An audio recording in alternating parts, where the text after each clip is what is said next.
रामकृष्ण हरी माऊली. आजचा आपला टॉपिक आहे हेत्वाभासाचे प्रकार. आपलं काय चालू आहे वागा? हेत्वाभासाचे प्रकार, जी परीक्षेत 100% येणार आहे. बघ, मी तुला हेत्वाभासाच्या पहिल्या लेक्चर मध्ये व्यवस्थित सांगितलं हेत्वाभास कशाला म्हणतात आणि हेत्वाभासाचं तुला टाईप सांगितले, तर्कसंग्रहानुसार कसे हेत्वाभासाचे प्रकार पडलेले आहेत, प्लस चरकांनी कशी हेत्वाभासाचे प्रकार पाडलेले ती बघायला भेटले आपल्याला.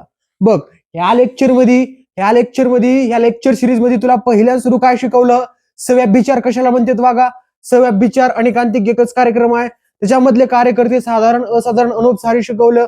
त्याच्या पुढे गेलास विरुद्ध हेत्वाभास शिकवलं आणि चांगल्या पद्धतीनं तुला असिद्ध हेत्वाभास तिसऱ्या लेक्चर सिरीज मध्ये शिकवलं. आजचं आपलं चौथं आहे हेत्वाभासाच्या प्रकारामधलं चौथा तर्कसंग्रहोक्त हेत्वाभासाचा प्रकार आहे बघा, सतप्रतिपक्ष. खूप महत्वाचा आहे आणि सोप्या पद्धतीनं लक्षात ठेव सतप्रतिपक्ष. बर सर, माझा आजचा टॉपिक काय? आपला वागा आजचा टॉपिक आहे सतप्रतिपक्ष. बघ, सतप्रतिपक्ष कुठला आहे वागा? चौथ्या नंबरचा कार्यकर्ता आहे तर्कसंग्रहांनी. चौथ्या नंबरला सतप्रतिपक्ष हेत्वाभास. हेत्वाभास लिहा ना सर. लिहितो वागा हेत्वाभास. बघ, सतप्रतिपक्ष जी हेत्वाभास आहे की नाही वागा, ती सतप्रतिपक्ष हेत्वाभास तर्कसंग्रहांनी चौथा टाईप पडला हेत्वाभासाचा. बरं सर, सतप्रतिपक्ष म्हणजे काय? सोप्या भाषेत सतप्रतिपक्ष म्हणजे काय? अपोजिट. जसं सर, कसं हो सर? बघ, जसं न्यूटनचा थर्ड लॉ होता, every action has equal and opposite reaction. त्याच पद्धतीनं सतप्रतिपक्ष हेत्वाभास म्हणजे काय?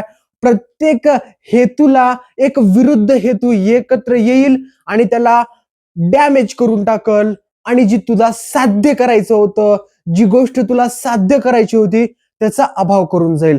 म्हणजे कसं हो सर? ही एकदा मला चांगल्या पद्धतीनं डेफिनेशन लिहू दे, मग तुला मधला कार्यक्रम व्यवस्थित सांगतो. बघ सर, डेफिनेशन कशी आहे हो सर? मध्ये काय लिहायचंय सर? बघ, ज्या वेळेस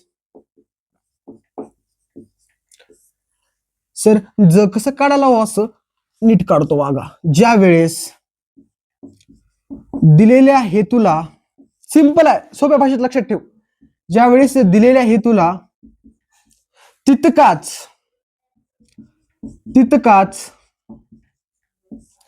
ताकदवान म्हणजे काय सर? स्ट्रॉंग. ताकदवान म्हणजे कसा? सोप्या भाषेत स्ट्रॉंग. परीक्षेत असं स्ट्रॉंग लिहू नको बघा, मी तुला समजावून लिहिलंय.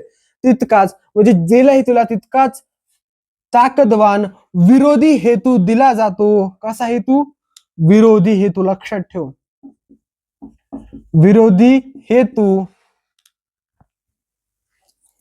विरोधी हेतू दिला जातो. काही नाही, फक्त तू काय कर, मी काय ह्याच्याकडे लक्ष देस, त्याला मी मधला कार्यक्रम व्यवस्थित सांगतो. ताकदवान स्ट्रॉंग विरोधी हेतू दिला जातो त्यावेळेस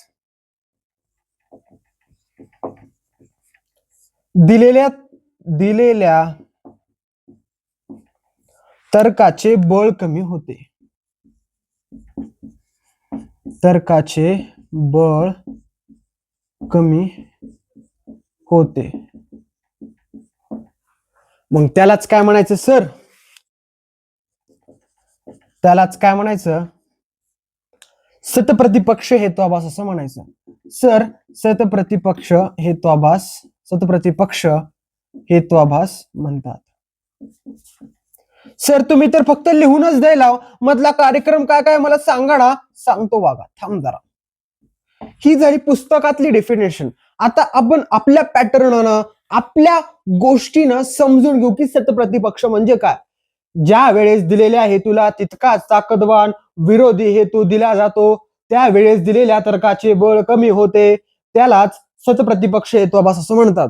बर सर, मला एक्झाम्पल द्या ना. देतो वागा, लक्षात घे. आता बघ, ज्या वेळेस दिलेल्या हेतूला, सिंपल आहे आपलं, तीच एक्झाम्पल आहे. ही पर्वत, उस पर्वत पे आग लगी रे भैया. पण ही जी गोष्ट दिसली मला, काय दिसली सर? दूर दिसली. सर, माझं घर इथं आहे हो, डोंगर किनाऱ्यावर राहतो ना सर मी. हो वागा, या डोंगर किनाऱ्यावर राहतो मी या घरातून काय बघितलं वागा? घरातून बघितला धूर. धुरावरून मी काय प्रेडिक्शन कशाचं केलं? प्रेडिक्शन केलं सर, पर्वतावर पर्वतावर काय सर, आग आहे, आग आहे, पर्वतावर आहे कायचं काय केलं बघा, प्रेडिक्शन केलं. सिंपल भाषेत लक्षात घे. बघ, ज्यावेळेस दिलेल्या हेतूला तू हेतू काय सांगितलास, धूर. सर मला माहिती आहे ना धुराला हेतू म्हणतात म्हणून. या धुरावरून या धुराला काय म्हणलं बघा, हेतू म्हणलं. समजून घे व्यवस्थित पद्धतीनं. बघ, ह्या सर माझा पर्वत रांगेपाशी, सर पर्वताच्या किनाऱ्याला माझं काय सर घर आहे, घरावरून मला घरातून काय दिसलं सर, मला या डोंगरामधून सर धूर येत होता, येताना दिसला. त्याच्यावरून मी धुरावरून काय सर प्रेडिक्शन केलं की पर्वतावर आग आहे. ही झालं नॉर्मल हेतू, ही झाला दिलेला हेतू. दिलेला हेतू कुठला होता बघा, धूर. ही जी धूर होता सर, ती धूर काय होता, दिलेला हेतू होता. मग तितकाच ताकदवान स्ट्रॉंग विरोधी हेतू दिला जातो. आता ह्याच्यावर स्ट्रॉंग विरोधी हेतू काय देणार आहे बघा, ही लक्षात समजून घे. बघ, एक गोष्ट लक्षात घे. बघ, सिंपल आहे. पर्वत रांगेमध्ये जेव्हा मोठे माउंटेन्स असतात, माउंटेन्स मध्ये, पर्वत रांगेमध्ये, फॉरेस्ट मध्ये ज्या वेळेस पाऊस पडला जातो की नाही बघा, त्यावेळेस पाऊस पडल्यानंतर तिचे ढग असतात की नाही, ढग धुरासारखे दिसतात. ही लक्षात घे, ही समजून घे. म्हणजे पाऊस पडला, पाऊस पडून गेल्यानंतर जी ढग असतात का रे, तू कधी कधी व्हिज्युलायझेशन कर, किंवा मोबाईलवर देखील बघितलं असेल, किंवा पिक्चर मध्ये देखील बघितलं असेल.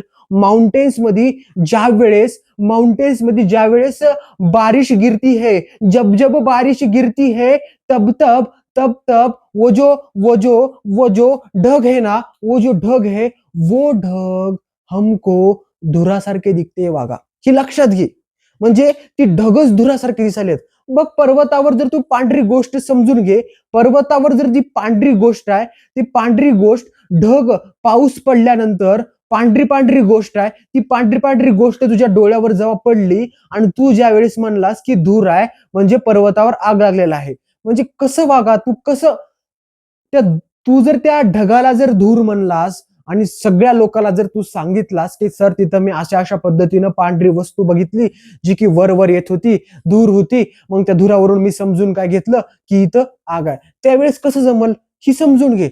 जमणार नाही ना, लोक तुला हनतील की अरे भाडको, तू म्हणला होता जंगलात आग लागली, पण पाऊस पडला होता की पावसामुळे जी बादल आहे, पावसामुळे जी ढग आहेत, ती ढग धुरासारखी दिसत होते. म्हणजे बघ, तर्क काय लावला, दिलेला हेतू काय होता, धूर. पण ही जेव्हा धूर पाऊस पडला का नाही, पाऊस पडल्यानंतर ही जी ढग आहेत, ती ढग कशासारखी दिसतात सर, धुरासारखे दिसतात. ही लक्षात घे. ही देखील ढग धुरासारखे दिसायलेत. आणि ही जी धूर आहे, धुरावरून तू हेतूवरून काय प्रेडिक्शन करतलास की पर्वतावर आग आहे. पण जर ती ढग धुरासारखे दिसत असतील तुला, तर तुला कशा पद्धतीनं ज्ञान प्राप्त होणार आहे आगीचं, होणार नाही. ही गोष्ट समजून घे. ज्यावेळेस दिलेला हेतूला तितकाच ताकदवान विरोधी हेतू दिला जातो, त्यावेळेस तर्काचे बळ कमी होते. तर्क काय दिला होतास इथं, तर्क काय दिलतास, ही जी गोष्ट आहे, ही जी प्रेडिक्शन आहे, हीच काय सर वागा तुझं तर्क आहे.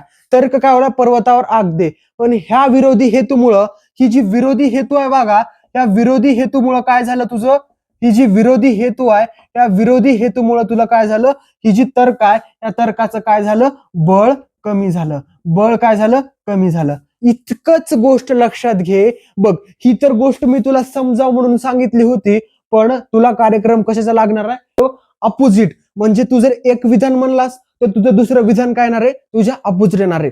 आणि परीक्षेमध्ये चौथा हेडिंग टाकायची, सतप्रतिपक्ष हेतू आभास.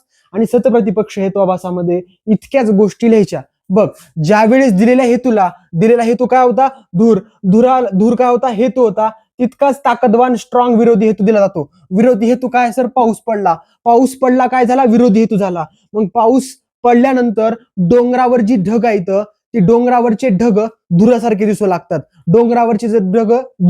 लागतात. म्हणजे इनडायरेक्टली ही जी ढग आहेत, ढग देखील काय सारखे दिसालेत, धुरासारखे दिसालेत. म्हणजे एक प्रकारे जी पाऊस पडणं आहे, ती विरोधी हेतूचं लक्षण आहे. सोप्या भाषेत ही एक्झाम्पल लक्षात ठेव, वाटलं ठेव, नाही ठेवू, पण परीक्षेत तुला ही गोष्टी लिहिणं गरजेचं आहे. स्ट्रॉंग काही लिहू नको. दिलेल्या हेतूला एक विरोधी हेतू जेव्हा दिला जातो, त्यावेळेस का तर्काचे बळ कमी होते. तू तर्क काय मांडला होतास, प्रेडिक्शन काय केला होतास की पर्वतावर आग लागलेली आहे. मग बघ, पर्वतावर जर आग लागलेली आहे ती धुरावरून लागली आहे का ढगावरून लागली आहे हीच आपल्याला माहित नाही. धुरावरून लागली आहे का ढगावरून लागली आहे हीच आपल्याला माहित नाही. म्हणून म्हणून ही जे आपलं प्रेडिक्शन आहे या प्रेडिक्शनाचं काय झालं, बळ कमी झालं. परीक्षेत असं लिहून किचबिट केला, परीक्षेत फक्त या 3-4 वळी ही 4 वळी समजून सांगण्यासाठी तुला इतका कार्यक्रम समजून सांगितला. बघ, आपण चौथा देखील सतप्रतिपक्ष हेतुआभास, जी हेतुआभासाचा चौथा प्रकार होता, ती देखील पुरेपूर पद्धतशीरपणे शिकला. पुढच्या लेक्चरमध्ये जी की आपलं शेवटचं लेक्चर आहे हेतुआभासाच्या प्रकाराचं, म्हणजे तर्कसंग्रहोक्त हेतुआभासाचं जे शेवटचं लेक्चर आहे बघा, त्या लेक्चरमध्ये आपण बाधित हेतुआभास कशाला म्हणतात ती शिकणार आहोत. व्यवस्थित पद्धतीने शिकू, अशाच पद्धतीने तुला शिकवतो, पण चांगलं समजून घे, कारण ह्याच्यामध्ये कन्फ्युजन करण्यासारख्या भरपूर गोष्टी आहेत. व्यवस्थित रिव्हिजन मार. भेटू आपण पुढच्या बाधित हेतुआभासाच्या लेक्चरमध्ये. तोपर्यंत रामकृष्ण हरी.